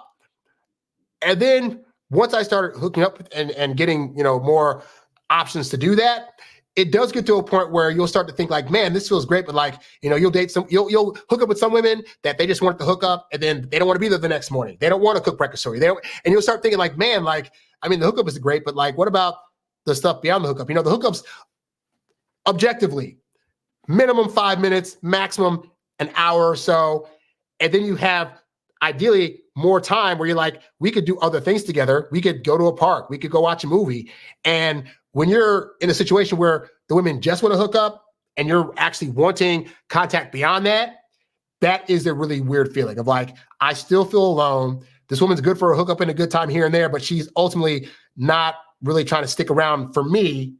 And that's a mind cluster F, like you don't think that's going to happen until you start it's happening. You're like, oh shoot, like I actually want something beyond just hookups. Like, what the freak, man? I still feel alone. I'm able to get all these women out and get all these models and this and that, and I still feel alone. Like, and so that's what he's getting at, is that ultimately women are not going to be able to be the ones to come along and cure you of your loneliness. Because if you're feeling lonely in the season where you don't have women, getting women isn't going to fix that. You'll have them around momentarily. You'll feel not so alone in the moment, but like inevitably, it goes back to that feeling. You got to have a fulfilling life of your own to not feel so lonely. That's how I felt a lot of times in New York City. I mean, just incredibly alone, because there were these women around me, but they weren't, and they cared about me. I mean, some of these girls that I dated while I was living in New York City, I mean, they really cared about me, and they were really kind to me. They weren't bad girlfriends. On the contrary, there were wonderful women that any guy would be proud to be dating, but they did not assuage my feelings of loneliness. Yeah? And that was a fucking clue. Because see, like most people, I'd grown up with this notion that if I found the right girl, if I found just the right woman, I would no longer feel alone. Isn't that the facade we all fall for, guys? Like, yeah, don't think You find that one woman of your dreams, she's going to be the end all be all to your problems or your feelings of loneliness. Again, it's not her job to make you feel less alone. If you're still feeling alone in spite of having a loving, kind, caring woman with you, you may want to consider doing some serious work and a deep dive into yourself, and maybe like things that happened in your past or things that you weren't aware were causing you to have this feeling of yourself. You know, that's where the real deep work that you have to do comes in, whether it's through religion, whether it's through going to therapy, whatever. You got to figure that out, because it's then not fair to bring whatever feelings that are associated with that loneliness to her and then make her feel like it's her fault for not being able to cure your loneliness. I wouldn't feel lonely. I would feel complete. It was this vision, this myth that I'd been told, that I'd been taught, and it was a myth that I believed. And you know, we see it all the time. We see it in all these movies about the manic pixie dream girl. You know that story. Yeah, she's the kind of girl who's like petite and beautiful and always smiling and always high energy, and she's just gonna come into your life and magically fix it, right? Yeah, the media is lying to you guys. So all these, music videos where like the woman, he sees the woman and then she's just smiling all the time, or the movies where it's like, oh, I'm just so innocent. Oh my God, I just really care about you. I just want a kind guy, blah, blah. Like, those women are coming to save you. Do those women exist? Even if they did exist, they're still not going to come to save you or make you feel better about yourself.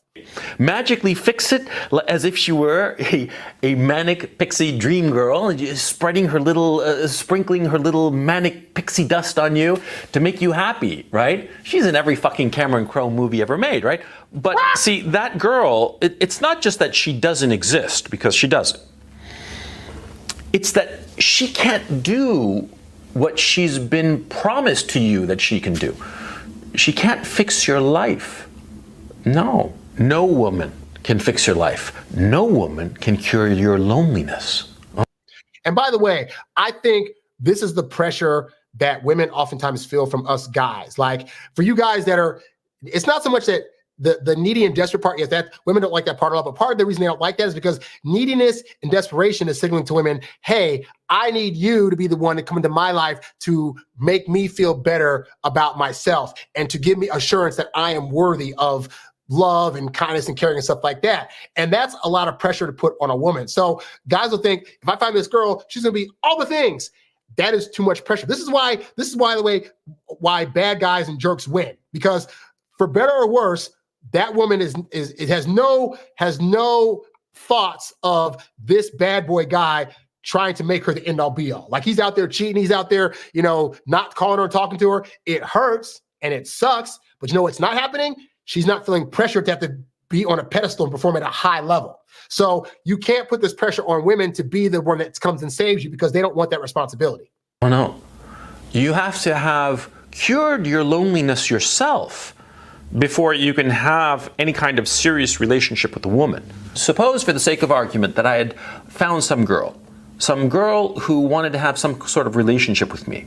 I would have gone with any girl, no matter how poorly she fit with me.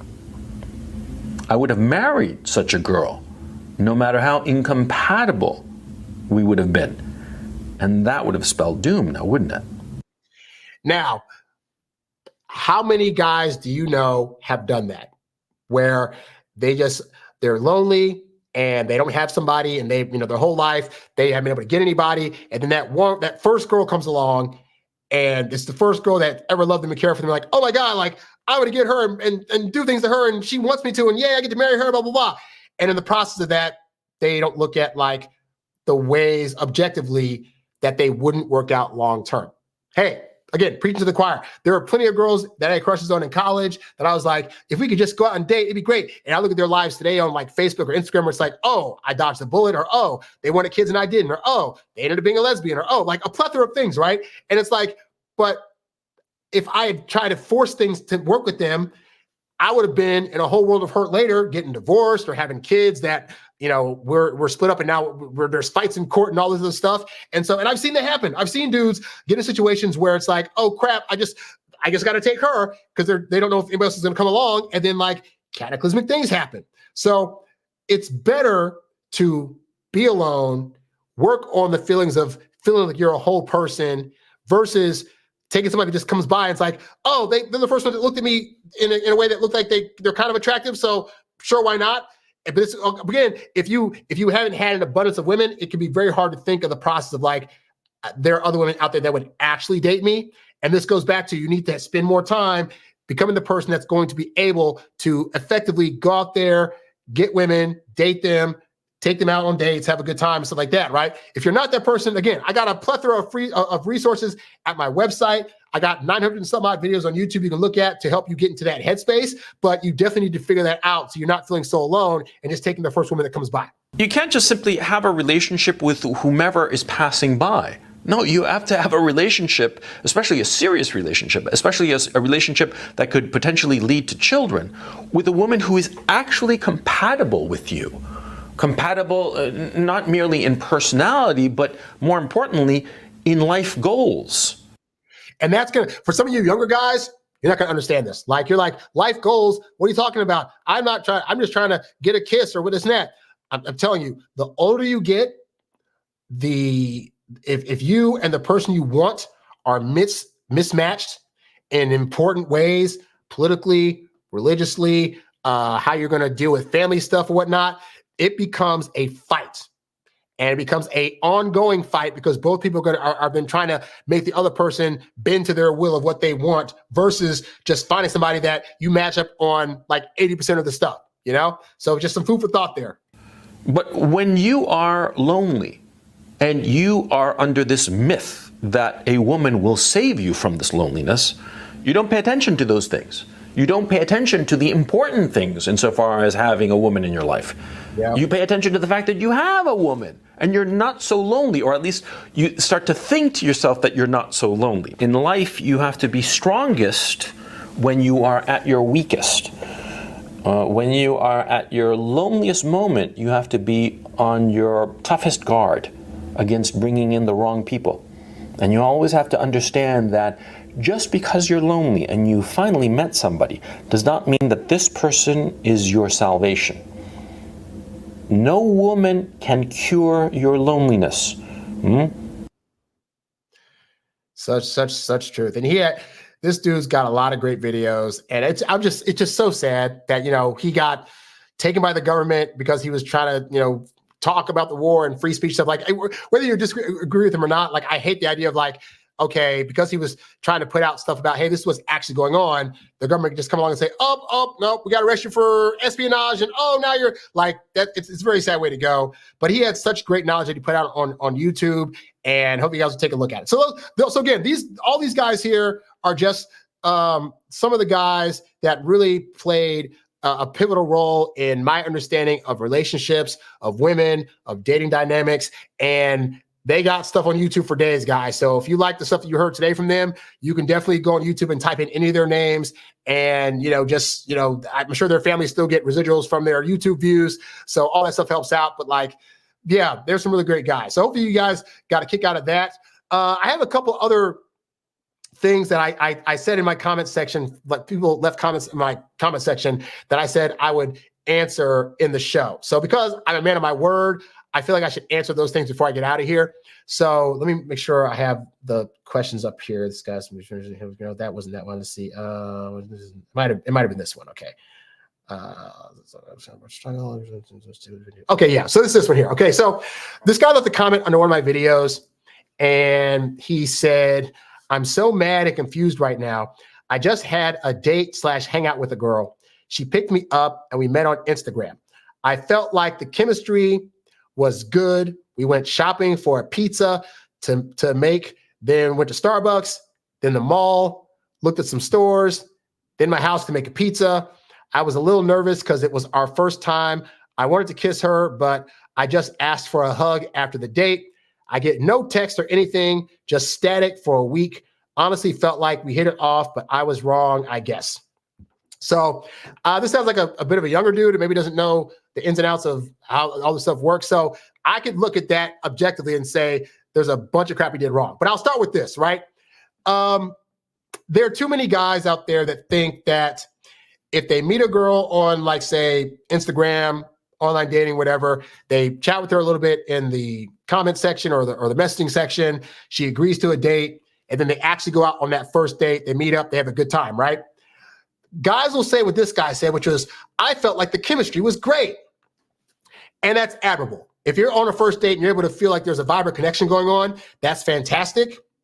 I need you to stretch out the idea of chemistry, because the thing is that in terms of guys, we think because I connected with this woman on this first date or the second date, this is good enough chemistry now to have me start feeling things and try to make this a relationship. Women take 2 to 3 months to solidify their feelings. And during that stretch of time is when they're trying to collect all the chemistry points they can to where it's like, oh, we have the ultimate chemistry of being in a relationship. I can now see this guy being my boyfriend. So you guys, after 1 or 2 dates, are saying, all the chemistry is there. She's mine. I'm going to stop talking to girls on Instagram. I'm going to stop doing online dating. I need you to stretch out the concept of chemistry and not boil it down to 1 or 2 good dates. I need you to say, we're getting along great.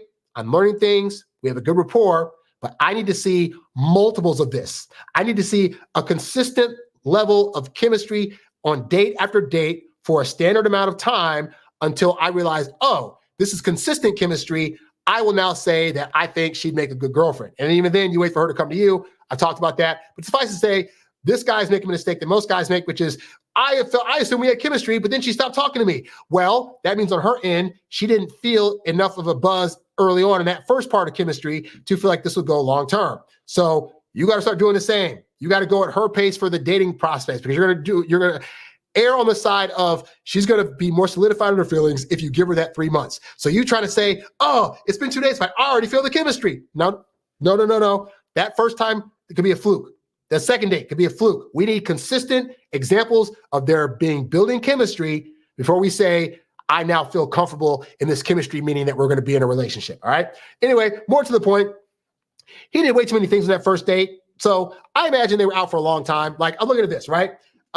Went shopping for pizza, Starbucks, went to the mall, went to some stores, back to the house, pizza. It's like 4 or 5 different places. There shouldn't be that much movement on the first date. Like, first date should be like ideally a solo location. On that second date, if you do 2 or 3 different locations, that's fine because you've already been on one date where she got to know you. But on that first date, it's typically going to feel like overkill. And once you flame out with a woman, it's very hard for her to get to her to answer phone calls, to answer texts, and to want to go out with you again. Now, to be fair, she could be waiting for him to contact her again for another date. But he's saying, we had a date and then I got no text or anything. So he might be a guy that's waiting for her to text him.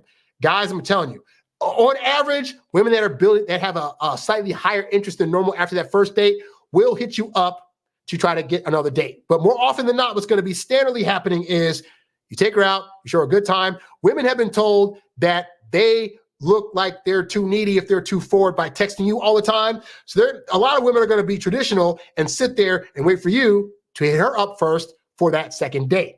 So do that. Try that. Hit her up. Hey, so-and-so, great seeing you for last week's date. Wanted to see if you wanted to go out again, and then see what happens, right? But you got to reach out. If you're just saying, it'd be different if he said, I tried texting her and she didn't respond back. He didn't say that. He said, after the date, she hasn't texted me since then.